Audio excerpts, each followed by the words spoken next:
Hey everybody, I'm going to do an old technique using curves to create an overlay with a screen blending mode. Now that might sound confusing, but we're going to go from this image right here to this image right there. Are we ready for this? Let's do it.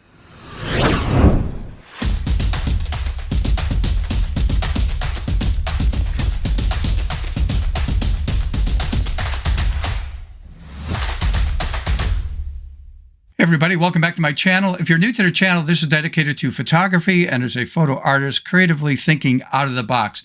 With that out of the way, let's jump into our program, and that is, I'm going to use an old technique that I learned years ago on how to create an overlay with and then use a screen blending mode. So if you don't know what that means, let's jump into Photoshop right now.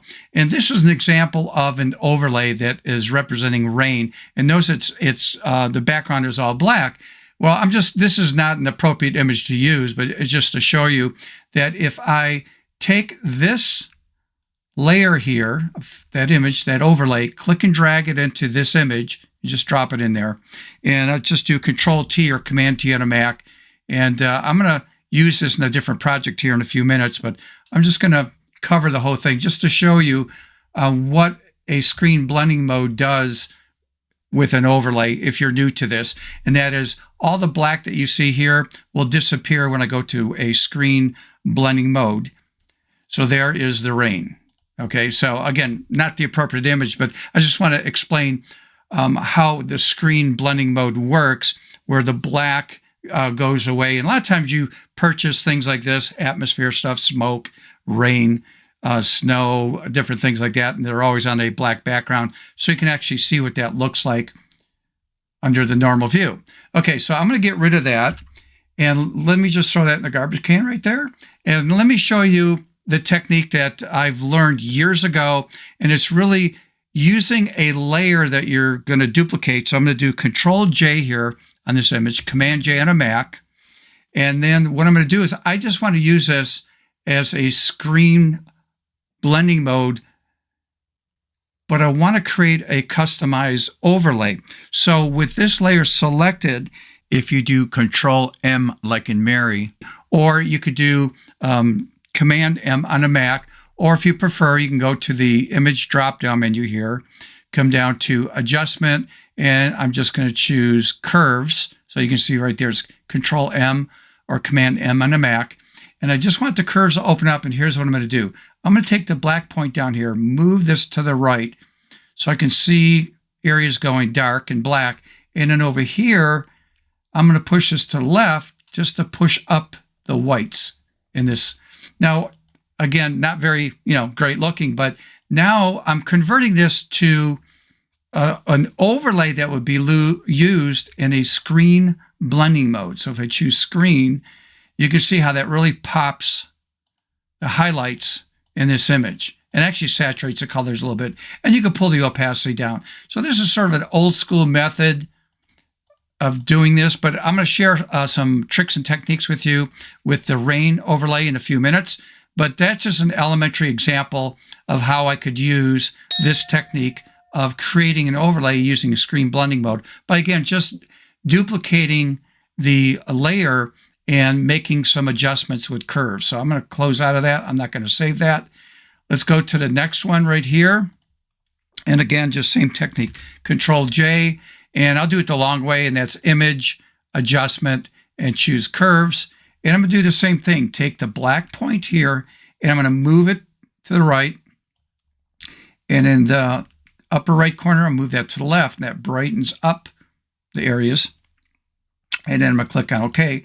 And I'm just using this like a customized overlay. And I'm going to use a screen blending mode.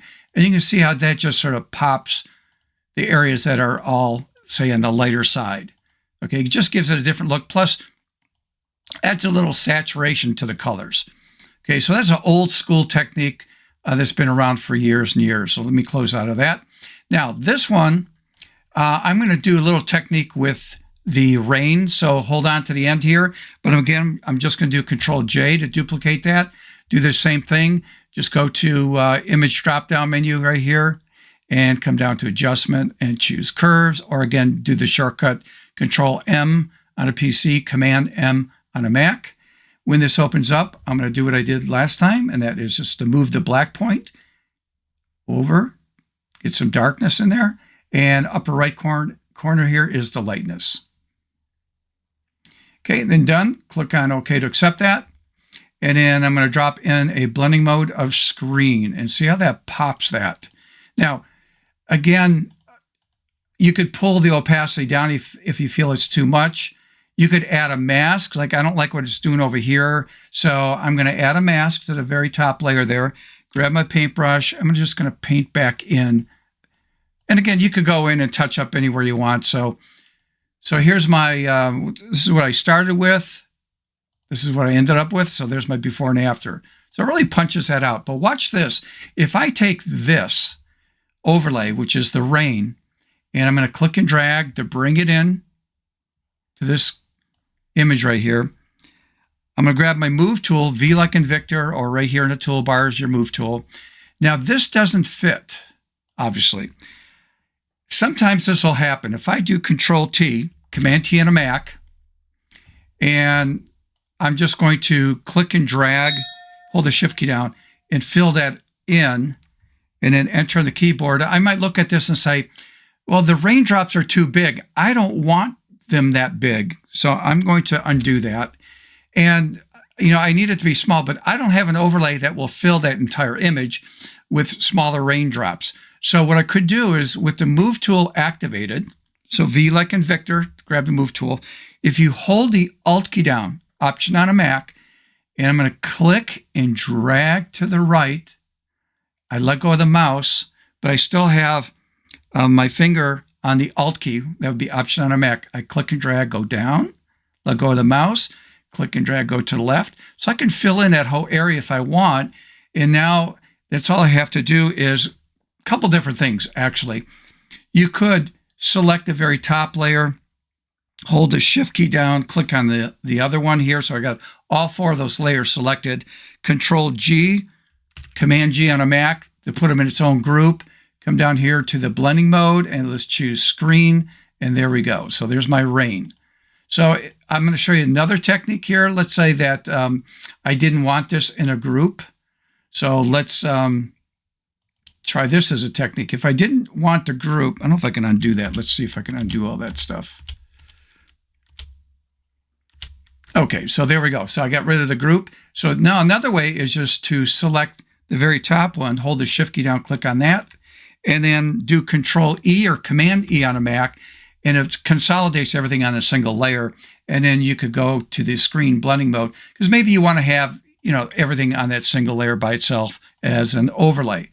Now I'm going to share with you a different technique. So let me just get rid of that.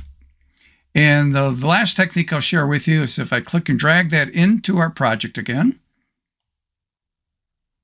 And again, there's no right, it's just personal preference. And that is if I hold the Control key down, that'd be Command on a Mac, and click on the thumbnail here of this layer that has the overlay on it, you can see the marching ants there. Now, if I hold that Alt key down, Option on a Mac, and I click and drag and move to the right, let go of the mouse, but not the keyboard, and click and drag down again with the mouse, let go of the mouse, but not the keyboard, click and drag to the left. I'm doing the same thing. Let's deselect my marching ants with Control D or Command D on a Mac, but I got everything consolidated again on a single layer. And then that way I can just do a screen blending mode, and there you go. Hey, by the way, if you're learning anything here, if you could do me a favor, and that is like the video, subscribe if you have not subscribed, and hit that notification bell. Next time I upload a video, you get notified on that, which is always at least once a week. So this is what I started with. This is what I ended up with. And again, let me close out of the rain right there because I'm using that as an overlay, but I'm also using this technique as an overlay, and I'm just using curves to create that overlay for me to use a screen blending mode. All right, so take one of your images, it could be landscape, because still life, whatever it is, try this technique, see what you come up with. Until next time, see ya.